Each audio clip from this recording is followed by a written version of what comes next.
तिब्बत जाने के लिए दो रास्ते हैं। पहला है कश्मीर होकर और दूसरा दार्जिलिंग होते हुए। इन दोनों रास्तों से तिब्बत की दूरी 360 मील है। 20-20 हजार फुट ऊंची जोतों को पार करके 1 महीने में ल्हासा पहुंचा जा सकता है। तिब्बत बौद्ध धर्मावलंबी देश है। योग और तंत्र मंत्र की गोपनीयता और साधना की दृष्टि से वह अत्यंत रहस्यमय क्षेत्र है। वहाँ कम से कम 600-700 बौद्ध मठ हैं। कुछ मठ तो इतने बड़े हैं कि उनमें हजार से भी अधिक बौद्ध भिक्षु निवास करते हैं। वहाँ कुछ तांत्रिक मठ भी हैं, विशेषता कापालिक तांत्रिकों के। आदि शंकराचार्य द्वारा प्रताड़ित और वैदिक धर्म से प्रभावित तत्कालीन कापालिक संप्रदाय के आचार्यों ने उन मठों की स्थापना अपने धर्म संप्रदाय और साधना की गोपनीयता की रक्षा के लिए की थी। वे मठ तिब्बत के उत्तरी प्रांत में हिमालय की दुर्गम घाटियों में हैं, जहां साधारण लोगों का पहुंचना कठिन ही नहीं बल्कि असंभव है। तांत्रिक साधना के कुल 16 मार्ग हैं। उन्हीं में से एक है कापालिक साधना मार्ग। इस मार्ग के साधक शक्ति के साथ शिव के भी भक्त होते हैं। विपरीत रतिकाली इनकी इष्ट देवी होती हैं। वे लाल वस्त्र पहनते हैं, सिर पर जटाजूट रखते हैं, मस्तक पर लाल सिंदूर का गोल टीका और त्रिपुंड धारण करते हैं तथा गले में रुद्राक्ष की माला के साथ नरमुंड भी पहनते हैं। उनका सांप्रदायिक चिन्ह भी नरमुंड ही है। वे अपनी साधना पंचमकार से करते हैं। उनके तांत्रिक अनुष्ठान में नरबलि का विशेष महत्व होता है। इसी प्रकार सभी तांत्रिक साधनाओं में शव साधना का विशेष महत्व है और तिब्बत इस साधना का प्रमुख केंद्र है। अरुण कुमार शर्मा जी कहते हैं कि तिब्बत के जिस रहस्यमय मठ का वृतांत मैं आपको सुनाने जा रहा हूँ, उसमें नरबलि और शव साधना दोनों होती थी। वह मठ एक प्रकार से उग्र और उन्मत्त कापालिकों का रहस्यमय केंद्र था। तिब्बत में मेरे पथ प्रदर्शक थे एक तांत्रिक लामा। उनका नाम डुप्पा लामा था। उनसे मेरा परिचय ज्ञानची में हुआ था। उस समय ज्ञानची में ब्रिटिश सरकार का एक प्रतिनिधि रहा करता था। डुप्पा लामा ने काफी प्रयत्न करके मुझे तिब्बत में प्रवेश करने की अनुमति दिलवाई थी। जब मैंने तिब्बत की हिमभूमि में पैर रखा, उस समय सारे शरीर में एक सिहरन सी दौड़ गई थी। चारों तरफ मीलों ऊंची हिमालय की चोटियां खड़ी थीं, आसमान को चुनौती देती हुई। क्षितिज के ओर छोर तक फैला हुआ बर्फ से ढका पहाड़ी इलाका, जिसे देखकर ही मन में आतंक की अनुभूति होती थी। सामने मीलों तक फैली हुई हिम घाटी और उसके बाद बर्फ से ढकी चोटियां, जिनकी पृष्ठभूमि में था सुंदर नीला आकाश। डुप्पा लामा ने कहा, इस घाटी के बाद पहाड़ों की तलहटी में वह मठ है जिसकी आपसे चर्चा मैंने की थी। उसका नाम वासुकी मठ है।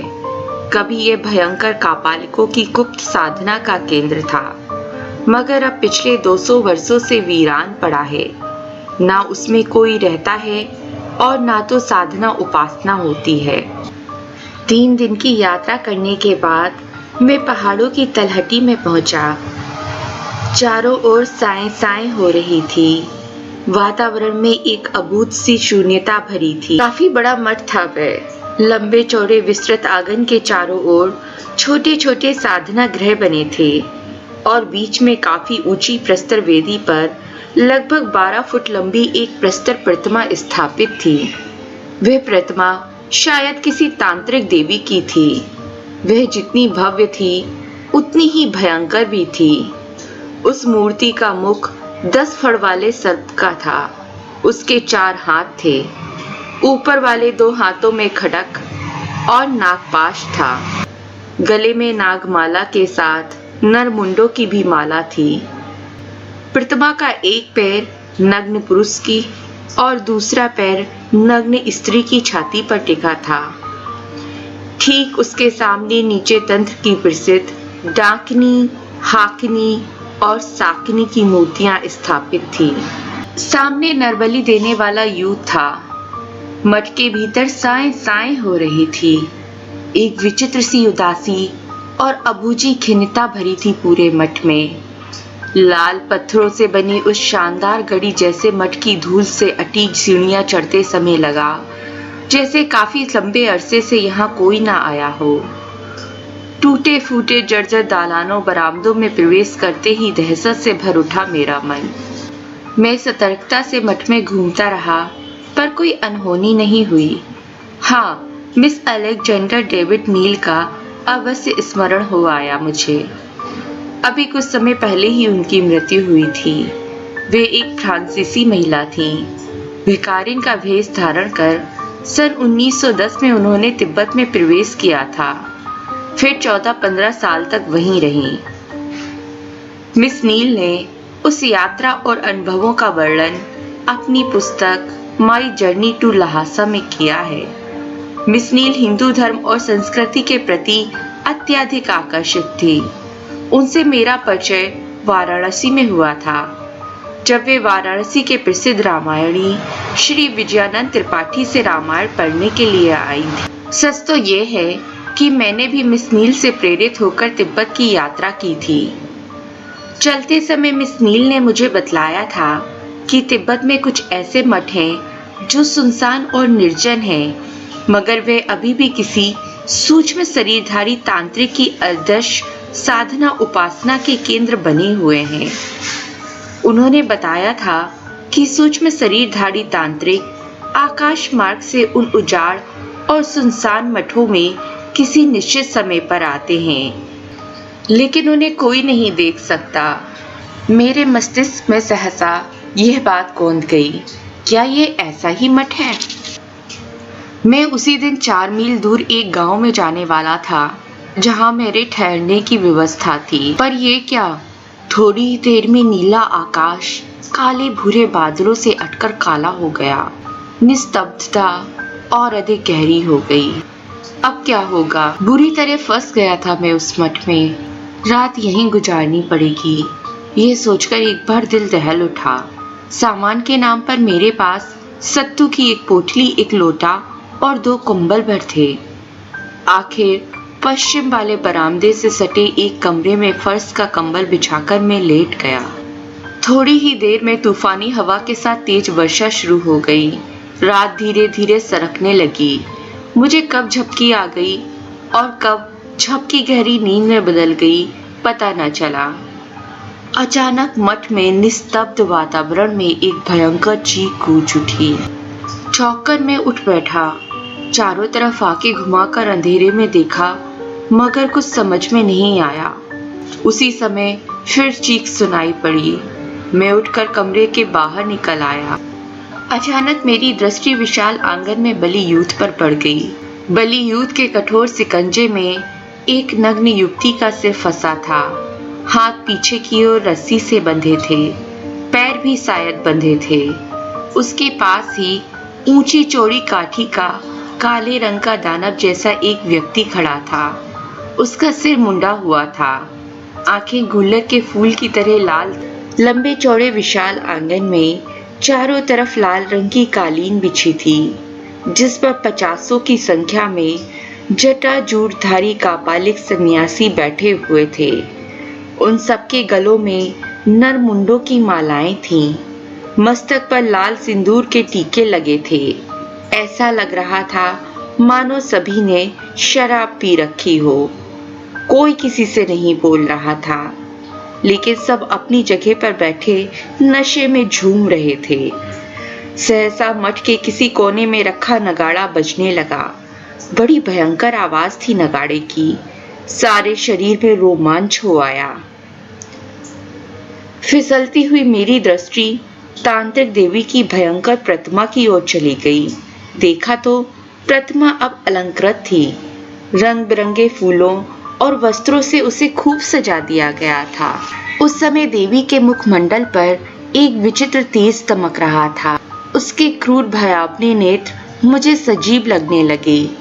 सहसा जान पड़ा मानो उस प्रस्तर प्रतिमा के होंठ भी फड़क रहे हों और किसी भी क्षण वह बोल पड़ेगी।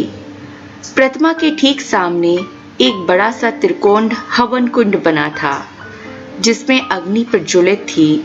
कुंड के चारों तरफ बैठे हुए भयानक शक्ल के कापालकों के होंठ इस प्रकार हिल रहे थे जैसे वे कोई मंत्र पढ़ रहे हों।